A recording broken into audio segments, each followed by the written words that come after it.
Deauville has been an equestrian centre and an elegant seaside rendezvous ever since the 1860s, but these days, every September, it transforms into a mini Cannes. Judging from the list of artists featured in Deauville, either in competition or being honoured for their contribution to cinema, this 39th edition of the American Film Festival promises to be a stunner. Steven Soderbergh's Behind the Candelabra opened this year's proceedings, and Michael Douglas, who steals the show with his performance as the virtuoso pianist Valentino Liberace, was on hand to woo the adoring masses.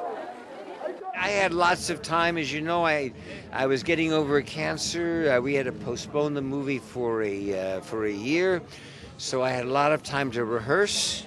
You had a responsibility to try to recreate a live person, which is the first time I've done that. For Soderbergh, this was the last time he would be plugging a film on the red carpet, given his recent decision to quit the big screen. My future's in television. That's what I'm getting. A month from now, I start shooting a 10-hour television series. It's called The Nick. It's set in a hospital in New York in the year 1900. It's very entertaining. Star of the show, Mr. Liberace. Wow! Soderbergh's final bow tells the story of the relationship between Liberace and the young Scott Thorson, played by Matt Damon. I have a great idea. Why don't you come work for me?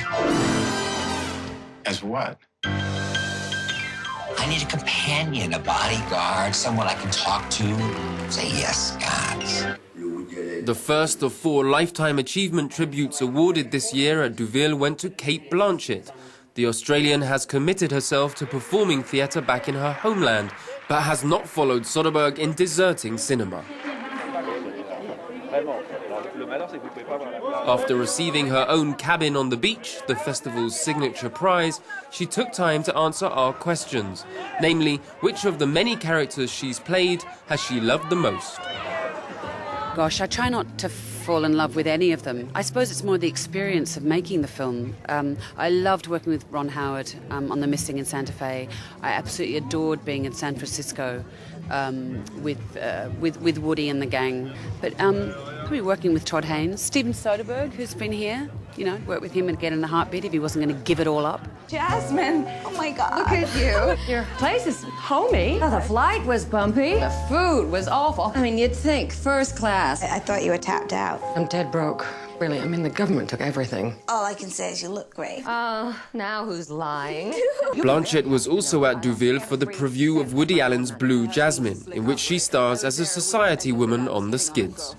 I can't.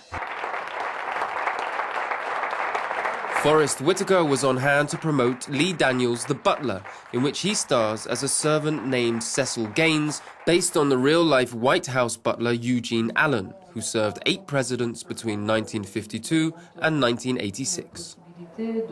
There was a great degree of difficulty in trying to develop this character. There's very specific things, because Lee had made this journey over such a long period of time, the aging process, to carry with me the experiences. But in that process, I found, even in the hard work, a joy inside of it. Are you political, Mr. Gaines? No, sir. Good. We have no tolerance for politics at the White House. I'm Cecil Gaines. I'm the new butler. Featuring amongst others Robin Williams, John Cusack, Jane Fonda, Alan Rickman, Oprah Winfrey, Lenny Kravitz and Mariah Carey, The Butler seems to desperately cram stars into every frame. Slammed by critics and tipped for the Oscars, it does have one notable fan. Current US President Barack Obama says he cried watching the civil rights drama unfold.